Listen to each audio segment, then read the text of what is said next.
Hello and welcome to Lesson 11 of Carry the Fire Foundations. We're firmly into the good stuff at this point. I hope a lot of the pieces are starting to fit together and make more sense. You now have a pretty good understanding of the human condition, how the human mind works, and the needs and instincts that pull at you, the biases that blind, and the many, many paths that are open to you. More than that, you see the deep spiritual need that you have pulling you to become what you are made to be. Right? This need to live with arete. But also how that deeper yearning can be thwarted by impulsivity, manipulation, and the pull to be comfortable. All right, so this goes all the way back to that kakia versus arete at the very beginning. Last time you saw clearly what can happen when a person lacks conviction and clear virtues. We looked at the story of Nicholas Markowitz and the elements of that story that likely echo what you see among many of your peers today. In today's world, most young men are not at risk of becoming monsters. That's not the primary risk. They are most at risk of becoming nothing. Aloof, unenergized, passengers, going with the flow. Many hide behind their harmlessness. All right? They are nice guys. But often that niceness is really just fear. Fear of conflict, fear of standing out, fear of caring too much or looking like you care and then failing. You see, fear doesn't make you good. It makes you usable. Real kindness requires strength. Real justice requires courage. Real compassion requires the ability to confront, protect, and sacrifice for something bigger than you. Without strength, what looks like virtue is often just conflict avoidance. This is one of the great dangers of our time, to live a defanged and sedated existence, drained of fire and conviction, to scroll, binge, numb, and distract your way through life, never burning with the fire you were born to carry. And when you don't know what you stand for, not only are you hollow, you drift. You become capable of being used. The difference between drift and greatness is not talent, it's clarity. So today I want to contrast the tragedy of Nicholas Markowitz with the integrity and strength of John McCain. In 1967, McCain was shot down over Vietnam and stranded with 2 broken arms and a shattered knee. He was then captured. He was then imprisoned by the North Vietnamese in one of the most brutal prisoner of war camps in history, what is known as the Hanoi Hilton.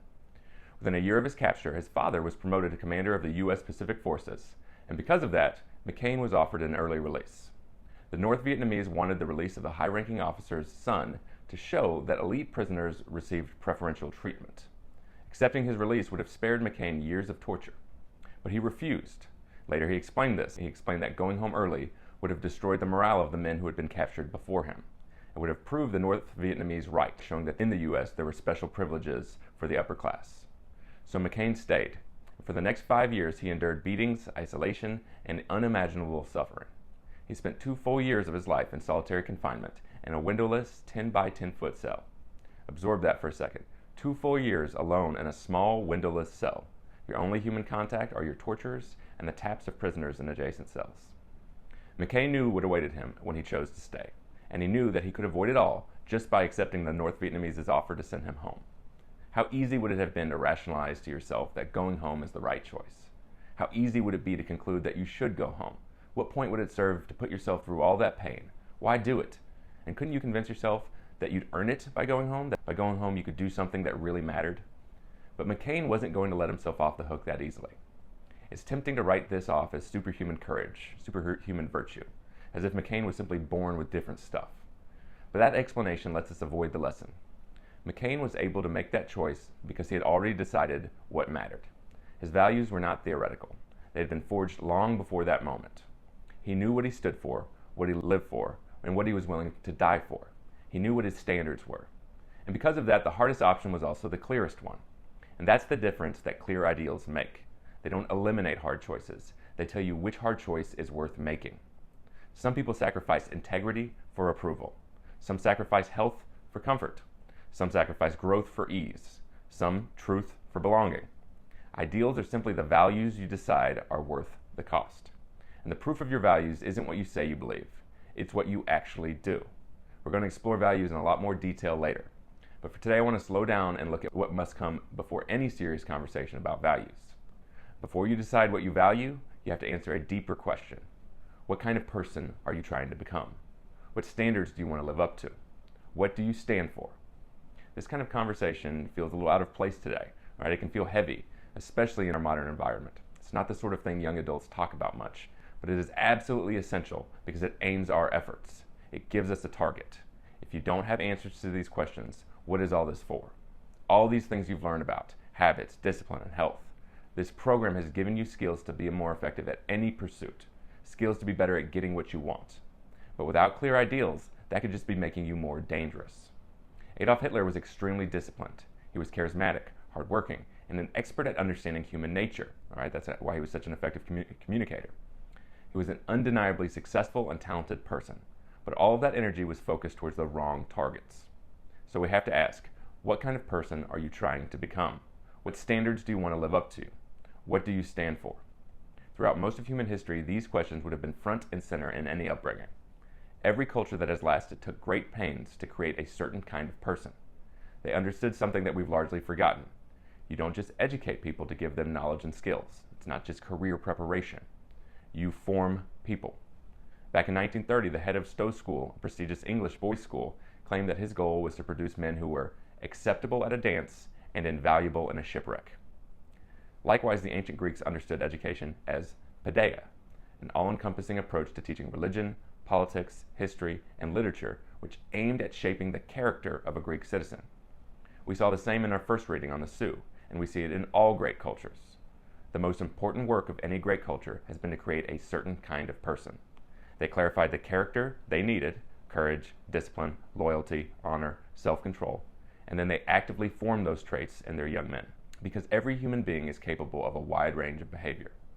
On one end of the spectrum, you have true evil of people like Pol Pot and Hitler. In the middle, you have the passive, drift-along, easily used wishy-washiness of figures like Adolf Eichmann, or the young adults who partied with Nicholas Markowitz. And on the other end, the far end, you have the awe-inspiring greatness of people like John McCain, Pat Tillman, Nelson Mandela, and many others. Character formation is the deliberate process of training a person to act on the best side of the human spectrum, and to resist what pulls them downward. But it's not just about avoiding shameful behavior. It's about self-actualization, becoming who you were made to be. John McCain often said that what made the difference in his life was the honor code that was instilled in him while he was growing up, and which was reinforced in his military training. That responsibility to intentionally form character has largely disappeared in modern society. And when something essential disappears, it doesn't leave a vacuum. Something else fills the gap. In the absence of intentional character formation, marketers have stepped in and sold us the culture of you do you. In the world you live in, the loudest forces aren't noble. They don't demand courage. They don't call you to greatness. They call you to consumption, distraction, and comfort. To define yourself by what you own, what you scroll past, and what you take in, rather than what you stand for. That doesn't mean all the comforts and pleasures of modernity are bad. It doesn't mean you shouldn't enjoy the magical time that we live in. But it does mean this: modernity will not give you a standard to live up to. Your character is being formed every day, not by accident, not by fate, but by whatever forces fill the vacuum when you don't choose them intentionally. And if you don't choose what shapes you, something else will.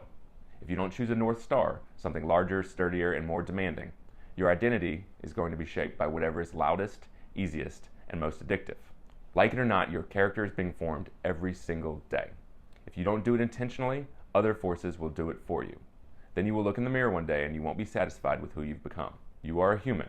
You are the heir to an amazing legacy of survivors, hunter-gatherers who banded together and transformed the world, who invented weapons, tools, and every culture on Earth, who have created all the music, stories, and sports the world has ever known, who has learned the secrets of the body, the mind, and the universe, who fought wars, created families, and risked everything to carry on their legacy, who domesticated animals and plants, sailed across oceans, created cities, languages, and flying machines, and who built the magical world we inherit today.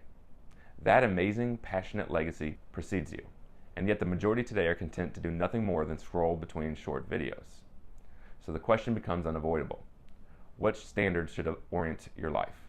What actually matters? One way to start answering that question is to ask different questions. Who are your heroes? What makes you stand in awe? This is one of the central aims of the Arete Way, to clarify the path toward becoming a certain kind of person, to name the expectations, disciplines, and aspirations that are worth orienting your life around. That's what we're doing here in Carry the Fire. We're not looking for arbitrary rules, definitely not perfection, but a yearning to be something greater, and standards that elevate you and everyone around you. So we have to clarify our standards and expectations in order to pull us up towards an ideal, to become Arete men. You should be physically capable. You should read and learn forever. You should be friendly, kind, and socially competent. You should hold doors for others, leave places better than you found them, and smile when you see people you know. You should mind your own emotional wake and try to bring contagious life into every room. You should work hard and know how to laugh at yourself. You should be able to support yourself and regulate your emotions. You should own your mistakes and apologize. You should be tough. None of these are random ideals. Every one of them makes your life better. Every one of them strengthens the communities that you belong to. And every one of them requires a choice. None of them are easy, all right? If we just follow our emotions, we won't do them. Here's the truth. Nobody accidentally becomes admirable. The good news is you don't have to invent the standard from scratch. In fact, that would make these standards far less impactful. We're going to continue to clarify our ideals and our standards more over time. And to help with this, I'm going to recommend a few movies and shows today in the supplemental material. Stories have a way of putting flesh on the bones. And this week I'd like you and your mentor to either watch one of these movies or start one of these shows together and just talk about it after. So now we need to get to the discussion questions because that's where the real work happens. Take it slow. You don't need perfect answers today. If you stay intentional and commit to this over the long haul, your standards are going to clarify over time. Carry the fire.